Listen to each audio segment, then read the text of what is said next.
Hello guys, welcome back to my channel technical बाबाजी। यदि नयाँ हुनुहुन्छ भने लाइक र सब्सक्राइब गरिदिनु होला र भिडियोलाई स्किप नगरी अन्तिमसम्म हेरिदिनु होला। यदि तपाईँ कुनै स्यामसङको एन्ड्रोइड फोन किन्न जाँदै हुनुहुन्छ भनेदेखि आज एउटा भिडियोमा के कुराहरू बिग्रिएका छन् र एन्ड्रोइड फोनमा र के बिग्रिएका छैनन् भनेर चेक गर्नको लागि हजुरलाई अगाडि यहाँ एउटा कोड देखाउनेछौँ र कसरी चेक गर्न सक्नुहुन्छ भन्ने बारेमा हजुरलाई सम्पूर्ण कुराहरू देखाउनेछौँ। यदि तपाईँ सेकेन्ड ह्यान्ड मोबाइल किन्न जाँदै हुन्छ अथवा कसैको मोबाइल चेक गर्दै हुनुहुन्छ भनेदेखि यो कोडलाई इन्ट्री गरेर हजुरले चेक गर्न सक्नुहुनेछ। आउनुहोस् सुरु गर्नेछ। सुरु गर्नुभन्दा पहिले हजुरले हाम्रो यो भिडियोलाई लाइक र सब्सक्राइब गर्न नबिर्सनु होला। देख्न सक्नुहुन्छ मोबाइल स्क्रिनमा आइसकेको छु। मोबाइल स्क्रिनमा आइसकेपछि फोन बक्समा जानेछु र फोन बक्समा हजुरले एउटा कोड थिच्नुपर्ने हुन्छ, जुन चाहिँ कोड *0* रहेको छ। देख्न सक्नुहुन्छ। फेरि एकचोटि म इन्ट्री गरेर देखाउनेछु। *0* अनि लास्टमा फेरि ह्याच थिच्नु होला। ह्याच थिचिसकेपछि तपाईँले यहाँबाट सम्पूर्ण जानकारीहरू चेक गर्न सक्नुहुन्छ।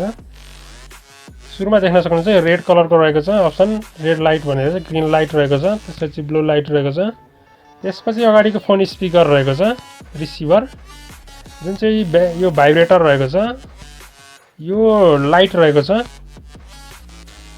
डिम लाइट अफ लाइट सब देखाउने छ यहाँ। त्यसपछि यो अगाडि क्यामेरा रहेको छ, त्यसपछि यहाँ सेन्सर रहेको छ, सेन्सर कतिको ओभर गरिरहेको छ त्यो पनि देखाउने छ, यहाँ चलिरहेको छ कि छैन। टचलाई चाहिँ हजुरले यहाँ सबतिर यहाँ छेउछेउबाट होभर गर्नुपर्ने हुन्छ, मतलब छुनुपर्ने हुन्छ। यदि कहीँ छुन सकेन भनेदेखि डिस्प्ले बिग्रेको छ अथवा टच बिग्रेको छ भनेर बुझ्नु होला।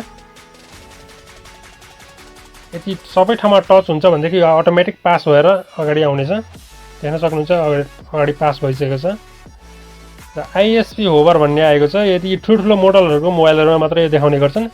यदि तपाईँले मोबाइललाई टच गर्नुभन्दा पहिले माथिबाटै देखाउनु भयो भने यो टच भएको देखाउनेछ। यो पनि त्यस्तै पास गर्ने हुन्छ।